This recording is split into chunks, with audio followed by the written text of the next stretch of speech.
तुम्हें एक उपाय बता रहे हैं जिससे तुम्हें जल्दी लाभ मिल जाएगा कि जो वृंदावन वास कर रहे हैं भगवत प्रेमी जन, आप उनकी सहायता कर दो, परिचर्या कर दो, भोजनाच्छादन दी, उनके जल की व्यवस्था, भोजन की व्यवस्था, वस्त्र की व्यवस्था, वास की व्यवस्था। वस्तु कोटि गुणम श्रुतम सुकृतम वासोन्नवासादि भी। वस्त्र है, अन्न है, जल है, व्यवस्था उनके रहने की। तो बोले जो ऐसा करता है तो अन्य जगह से करोड़ गुना बढ़कर उसको यहां लाभ मिलता है। वस्तु कोटि गुणम श्रुतम सुकृतम। सुकृतम माने तो पुण्य। जैसे आप गांव में अपने 50 को भोजन पवावे और फिर संगम प्रयागराज तीर्थ में जाके भोजन, तो बहुत बड़ा अंतर हो गया। फिर काशीपुरी में, द्वारिकापुरी में, अयोध्यापुरी में, मथुरापुरी में, कांचीपुरी में, अवंतिकापुरी में, इनमें पवाएं तो उससे भी बहुत बड़ा अंतर पड़ा, बड़ा लाभ मिलेगा। लेकिन श्रीधाम वृंदावन में यदि वास करने वाले जन हैं, उनको भोजन है, वस्त्र है, उनके वास की व्यवस्था है, तो वस्तु कोटि गुणम श्रुतम सुकृतम वासोन्नवासादिवीर परिचर भोजनाच्छादनाद्यैः। उनकी परिचर्या, उनकी सेवा, भोजन है, जल है, वस्त्र है, आदि आदि जो उनकी वास में सुविधा देता है, बोले करोड़ गुना उसको लाभ हम प्राप्त होता है। वस्तु कोटि गुणम, 1 रुपया का करोड़ रुपया। ये किसको? जो अपनी वस्तु दान करता है। दूसरी बात, जो ये मान के कि प्रिया प्रीतम प्रभु की दी हुई वस्तु प्रभु के जनों में लग रही तो उसे भगवत प्रेम प्राप्त होता है, उसकी नाम में रुचि हो जाएगी, उसकी प्रिया प्रीतम के ध्यान में रुचि हो जाएगी, उसकी भगवत चर्चा सुनने में रुचि हो जाएगी। वस्तु वही दी, फल 2 हो गए। एक हो गया प्राकृतिक फल, 1 रुपए का 1 करोड़ वापस मिलेगा, और एक हो गया कि वही वस्तु दी और भगवत प्रेम मिलेगा। नाम में प्रीति, धाम में प्रीति, लीला में प्रीति, प्रिया प्रीतम में प्रीति।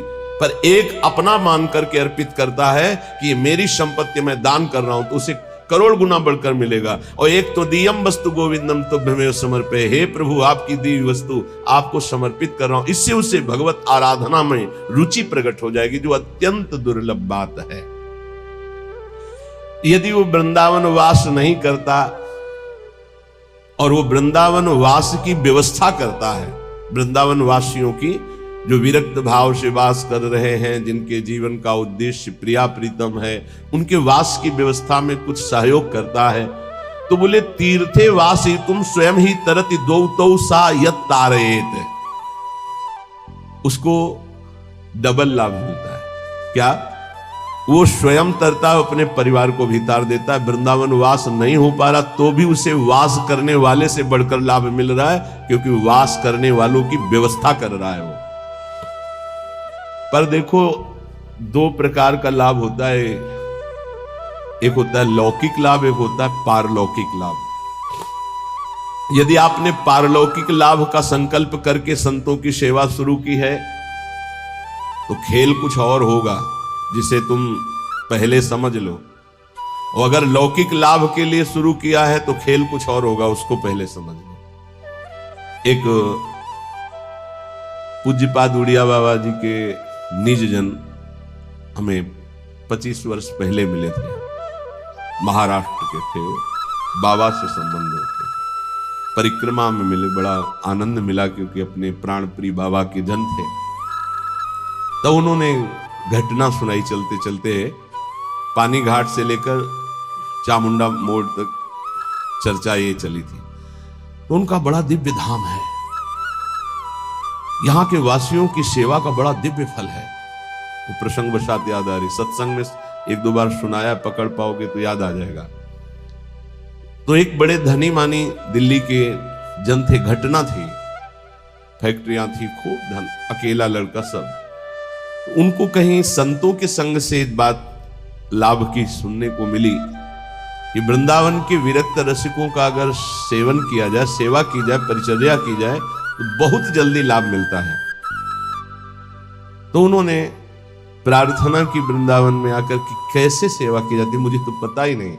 तो उनका संतों को निमंत्रण दो और सुंदर भोग पवाओ, और उनको वस्त्र है, भेंट है, जो उनका आप कर सके, फल फूल। अच्छा ऐसा। तो उन्होंने पूछा कि आप चाहते क्या हो? तो उनका भगवान की प्राप्ति। बोले होश में बात करना, आप जो बात कर रहे हो बहुत बड़ी बात है, पीछे मत हटना। तो उनका प्राणों की बाजी लगाकर भाई इस बात की पूर्ति के लिए हम तैयार है कि मुझे भगवान चाहिए। तय करो साधु सेवा और तुम्हें भगवान मिलेंगे पक्का।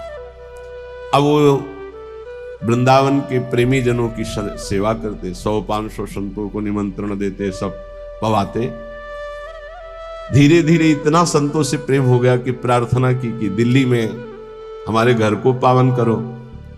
तो प्रति महीने बस लाते, 2 बस, उनमें संतों को बैठालते, बहुत उत्सव मना करके वहां ले जाते, पवाते, अच्छी भेंट कपड़ा लता, फिर उनको यहां छोड़ने आते। ऐसा चलने लगा। वृंदावन में तो सेवा करते ही, खूब धन था, वो अपने घर भी ले जाते। एक दिन यही रमण रेती में बस खड़ी थी, ये घटना कोई कथा नहीं, यही रमण रेती में बस खड़ी थी। एक विरक्त संत जो कभी वृंदावन से बाहर ही नहीं जाते थे, कभी निमंत्रण में किसी के नहीं जाते थे, भिक्षावृत्ति से जीते, वो जाके बैठ गए। तो जब सब संतों ने देखा, कहा बाबा तुम्हें पता है ये दिल्ली जाएगी बस और वहां निमंत्रण है। कुछ नहीं बोले, बैठे थे। सबने सेठ से कहा तुम्हारी साधु सेवा सफल हुई। ऐसे विरक्त जो किसी का भी प्रतिग्रह नहीं लेते, भिक्षावृत्ति से जीते हैं, ऐसे अकिंचन महापुरुष पता नहीं क्यों कौन सी कृपा उदय हुई कि वो आपके घर दिल्ली आए हुए। वो बैठे पंगत में, पाए, और जब वो सामने भेंट देने आए तो बोले ये भेंट लेने नहीं आया हूं, तुझे लेने आया हूं, चल वृंदावन। उनका बाबा मैं तो वृंदावन जाता ही रहता हूं। और वो बस चल वृंदावन, चल वृंदावन। तो बाबा वो तो वृंदावन जाता ही रहता हूं, अभी चल सकता हूं आपके साथ। पर वो और उत्तर नहीं, चल वृंदावन। अब संतों की एक अलग भाषा होती है, उसे समझना कठिन। भेंट नहीं ली, चल वृंदावन। सबको भेंट दी, फिर सब बैठे, विदा हुए, आए। उसी दिन एक्सीडेंट हुआ और उनका पुत्र राधेश्याम। अब हाहाकार मच गया, क्योंकि वही उनके ऐश्वर्य का अधिकारी था। भारी अंदर उच्चाटन पैदा हुआ, कुछ अच्छा न लगने लगा। साधु सेवा, भगवत भाव सब पानी में। बड़ा निष्ठा रखना मुश्किल है। जब ये खबर वृंदावन आई तो वही संत गए जो हमें चर्चा सुना, और जाकर उसे कहा कि ए भाई, वो ऐसे नहीं आए थे, वो जो विरक्त आए थे, वो आपको भगवान की प्राप्ति कराने आए थे। चलो वृंदावन, आप अश्रद्धा मत करो, ये आपके लिए बहुत बड़ा योग बना है। तुम्हारा पुत्र भगवत प्राप्त हो गया है। शरीर पर वो पूर्व प्रारब्ध कर्म के अनुसार एक्सीडेंट से छूटा, पर वो भगवत प्राप्त हुआ। शरीर का हेतु जो छूटने का होता है बड़े बड़े महापुरुषों को होता है। जैसे पूज्य बक्सर वाले मामा जी, बड़े महापुरुष, भगवत कीर्तन होते हुए जा रहा था, एकदम एक्सीडेंट हुआ और बोले राधा, बरसाने से दर्शन करके जा रहे थे कहीं भगवत संगोष्ठी में, शरीर पूरा। तो शरीर का हेतु पूरा होना उसकी गति से मतलब नहीं रखता। बोले तुम्हारा पुत्र परम गति को प्राप्त हुआ है। अब वो सब मिटिया मेट कर दिया, सब बेच बाच करके सब संतों में बांट दिया। वृंदावन आकर पति पत्नी भगवत प्राप्त हो गए। वो बात उन संत भगवान ने सुनाई। ये कब होता है? डरना मत, मुझे भगवान चाहिए, मुझे भगवान चाहिए। क्यों? ये भगवान चाहने वालों के साथ ऐसा क्यों होता है? क्योंकि ये भगवान ही सब रूपों में है। वो कहते मेरे इन रूपों को तो तुम्हें पसंद, आओ मेरे सच्चिदानंद रूप में आओ। तो सबकी ममता ताग बटोरी तुम नहीं कर सकते, वो बटोर लेते, आओ मेरे सिवा रह नहीं गया कोई। ये कृपा होती है। हे युधिष्ठिर, जिस पर मैं कृपा करता हूं उसका सबसे पहले प्रियजनों से वियोग कराता हूं और धन का अपहरण कर लेता हूं, और किसी का भी किसी योग्य न रखकर, किसी काम लायक न रखकर उसे ऐसा कर देता हूं कि सिर्फ मेरा ही भरोसा, मेरा ही आश्रय। तो एक शब्द में कहा, उसका सर्वनाश कर देता हूं। आओ होली खेलो। सर्वनाश की होली खेलना हो तो श्री कृष्ण से प्यार करना। डर गए ना? डरना मत। सर्वनाश का मतलब है तुम्हारी मृत्यु का नाश, तुम्हारे काम, क्रोध, लोभ, मोह, मद, मत्सर, हर विकार का नाश। और सच्चिदानंद स्थिति में ऐसा नहीं है कि सबके धन का अपहरण कर ले। अम्बरीश जी चक्रवर्ती सम्राट, दशरथ जी चक्रवर्ती सम्राट, वृषभानु जी, नंद बाबा, बड़े बड़े महाभागवती हैं जिनके आंगन में भगवान घुटने के बल खेल रहे हैं। कभी कभी भक्तों के अनेक जन्मों के संस्कार को भस्म करते हुए माया समेट लेते हैं। यही माया है, मैं और मोर तोड़ते माया। तो यहां कह रहे हैं जो अपनी वस्तु मानकर दान करता है उसे करोड़ गुना बढ़, ये अच्छा लगता है, ये अच्छा लगता है। एक देव करोड़ भंजाओ, और दूसरा है आपकी वस्तु आपको समर्पित, वो सीधे आपको प्राप्त करेगा प्रभु को अनंत काल तक के लिए। महान वैभव संपन्न, सुख संपन्न प्रभु के समीप, जो हमारे प्रीतम है, जिनके हम अंश है, वास्तविक जो हमारे संबंधी है। ये तो सब संबंध का नाटक है, वास्तविक सत्य संबंध हमारा प्रभु से है। तो श्रीपाद कह बहुत सुंदर उपाय बता रहे हैं। साधु सकनोश, यदि तुम ऐसा कर सको, संपूर्ण संसार स्वाप्निक है, इसका त्याग कर प्रिया प्रीतम का ध्यान करो। बोले बड़ा कठिन, कैसे करूं? बोले आओ वृंदावन रसिकों का संग करो, तन नाम जप, उनका नाम जप करो, नाम कीर्तन करो, लीला कथा सुनो, तुम्हारी प्रीति हो जाएगी प्रिया प्रीतम में। बोले बहुत कठिन है, इसमें भी मन नहीं लगता। तो फिर ऐसा करो, जो वृंदावन वासी विरक्त जन, उनको भोजन कराओ, उनके वस्त्र की व्यवस्था करो, उनके वास की व्यवस्था करो, उनके वास की सुविधा दो। वस्तु कोटि गुणम श्रुतम सुकृतम वासोन्न वासादि भी, वस्त्र और वास आदि की व्यवस्था, भोजन भोजनाच्छादन की व्यवस्था। तो बोले वास ही तू स्वयं ही तरते, वो स्वयं तर जाएगा। और दो तो स यत तारेत, और दो को तार देगा, आगे की पीढ़ी और पीछे की पीढ़ी, उनको भी तार देगा। प्रेमानंद रसात्म धामनि परे वृंदावने वासको, त्वाश्चर्याम वृषभानुजा प्रीरतिम प्राप्नोत्यनायासतः। अनायास उसे प्रिया प्रीतम के चरणों में प्रीति प्राप्त हो जाएगी, जो वृंदावन वासियों से प्रीति करते हैं। पूज्य श्री मथुरा दास जी के वचन, बहुत बड़े महापुरुष थे। वो कहते थे कि ए जी, हम तुमको एक गुप्त बात बताएं, तुम किसी वृंदावन वासी से ऐसा प्रेम कर लो कि वो तुम्हारी याद करे। वो भगत नहीं आया, बस जान लो कि प्रिया प्रीतम जरूर तुम पर रीझ जाएंगे, कोई यहां का वासी तुम्हारी याद कर ले।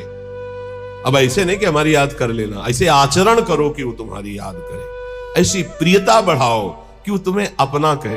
अच्छा, बहुत दिनों बाद आप दर्शन दिए, कई बार याद आया, आपकी स्मृति आई, अहो भाग्य, धाम में बैठकर भजन करने वाले आपकी याद करें। ये पूज्य मथुरा दास जी कहते थे, तुम ऐसा अपनापन करो किसी वृंदावन वासी रसिक से कि वो तुम्हारी एकांत में सेवा का स्मरण करके याद करे। तुम्हारे आचरण, तुम्हारा स्वभाव, तुम्हारी भजन पद्धति, तुम्हारा अपनापन, वो एकांत में तुम्हें याद करे। तो कह रहे प्रेमानंद रसात्म धामन परे वृंदावने वासकस्त्वाश्चर्याम वृषभानुजा प्रिय रतिम। आश्चर्य की बात, प्रियाजू के चरणों में प्रेम प्राप्त हो जाएगा इन वृंदावन वासियों की सेवा से। और कहते प्राप्नोत्य अनायासता, इसके लिए तुम्हें कोई साधना नहीं करनी पड़ेगी, अनायास प्रेम की प्राप्ति हो जाएगी। निष्किंचनान कृष्ण रसे निमग्नान महानिरीहान जनसंग भीतान। पर सेवक जो निष्किंचन है, अकिंचन, जो प्रियालाल के अनुराग में रंगे हुए हैं, उन्हीं को निष्किंचन कहा गया है। प्रियालाल के सिवा जिनका कोई नहीं है, ऐसे कृष्ण रसे निमग्नान, जो प्रिया प्रीतम के प्रेम रस में निमग्न है, ऐसे की सेवा से प्रिया प्रीतम का प्रेम रस प्राप्त होता है। ध्यान रखो, छल कपट का भी बहुत राज्य है। यहीं पास में ही राजा था कंस, कहीं दूर नहीं था। तो अगर कृष्ण की नगरी है तो पास में कंस की भी नगरी है, उसका भी प्रभाव होता है। जैसे आपने 100 रुपया दिया और उस 100 रुपये का किसी ने मदिरा पान किया, जिसको दिया, अब वो आपके सुकृत नष्ट हो जाएंगे। बहुत धन देने के लिए पात्रता की अत्यंत आवश्यकता है, बिना पात्र के धन मत दीजिएगा। भोजन के लिए पात्र और वस्त्र के लिए, इसके लिए नहीं सोचना। जैसे कोई ठंडी में कांप रहा है तो पात्रता नहीं देखनी, भोजन भूखा है उस पवा दो, पात्रता नहीं देखनी। हमारे सामने भोजन पाओ, बैठ के हम तुम्हें जितना पाओगे पवा देंगे। सर्दी है, ये लो कपड़े ओढ़ लो, ठीक। लेकिन जब रुपया देने की बात आवे तो बहुत होश में देना चाहिए कि उस रुपये का क्या करेगा। निष्किंचना नाम कृष्ण रसे निमग्नान, बहुत छल है। कोई बिरला, सैकड़ों में कोई बिरला एक ऐसा जो भगवान के मार्ग में विशुद्ध चलना चाहता, नहीं तो ये माया ऐसी बुद्धि भ्रष्ट कर देती कि वेश का दुरुपयोग और नौटंकी। अगर हम ऐसे को अर्थ देते हैं, ऐसी की व्यवस्था करते हैं, तो हम भी पाप के भागी होते हैं। इसलिए पात्र देख करके, ऐसा नहीं कि मनमानी, पात्र देख करके। भगवान के निज जनों के द्वारा कभी अभद्र व्यवहार नहीं हो सकता, ये बिल्कुल दिमाग में लिख लो। ऊसर बरसई तृण नहीं जामा, संत हृदय जिम उपज न कामा। जैसे ऊसर में तृण नहीं जमता, ऐसे संत के हृदय में अभद्र भाव नहीं आ सकता। भूल न देह कुमारग पाऊं।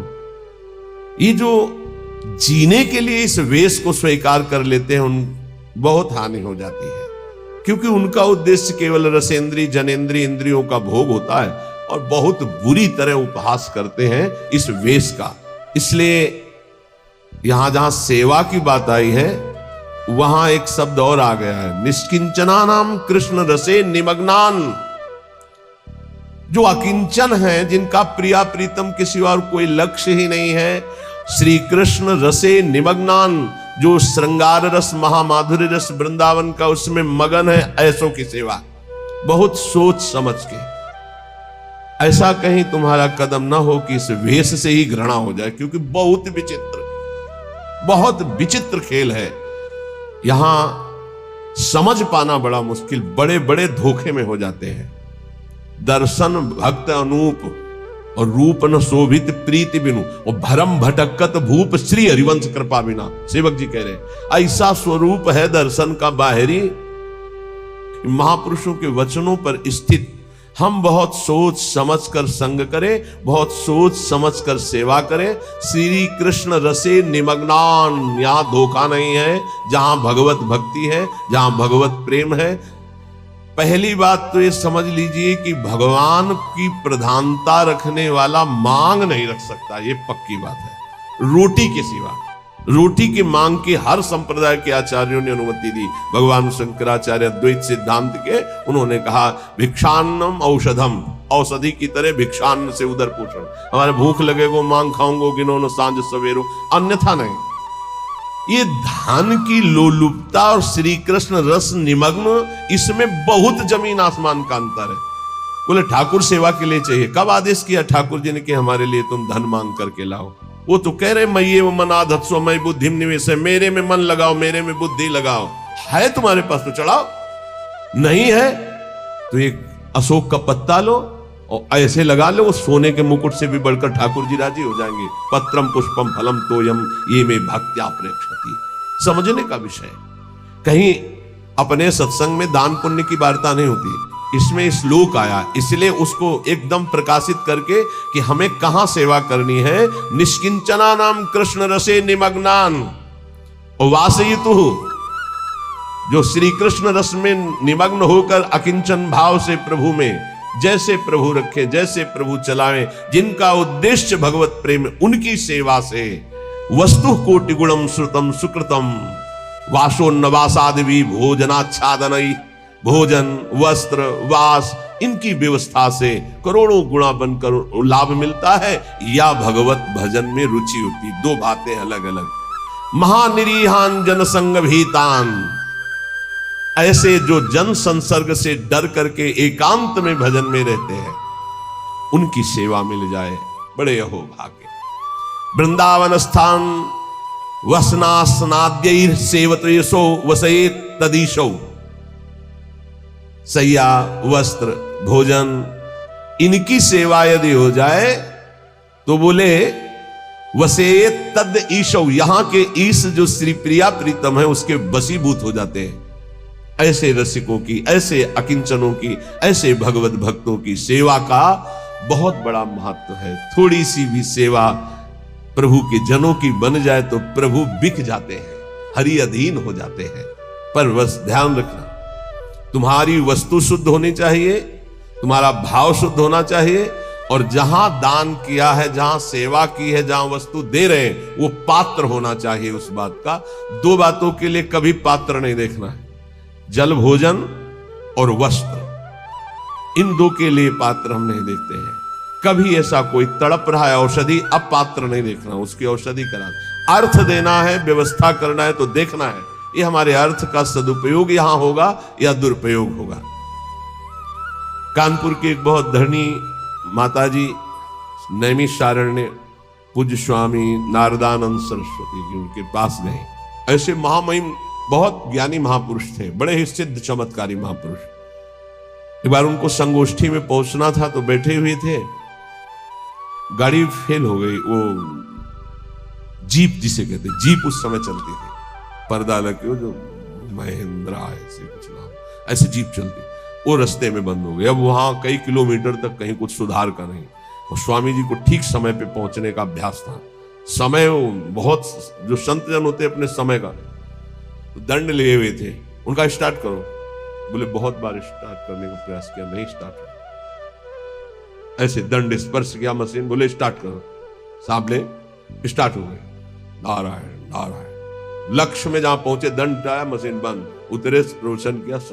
ऐसे सिद्ध महापुरुष जड़ वस्तु में भी संकल्प से, जब चबूतरा चल सकता है तो गाड़ी कैसे नहीं चल सकती। भजन का एक अद्भुत प्रभाव होता है।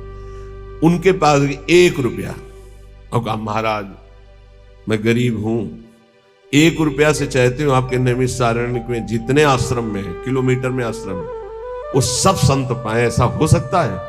उनका हाँ माता जी बिल्कुल हो सकता है। भंडारी को बुलाया, बोले 1 रुपया। उस समय नमक 1 रुपये का 5 किलो मिलता था। वो जो टोरा वाला नमक होता है, 1 रुपये का 5 किलो नमक मिलता था।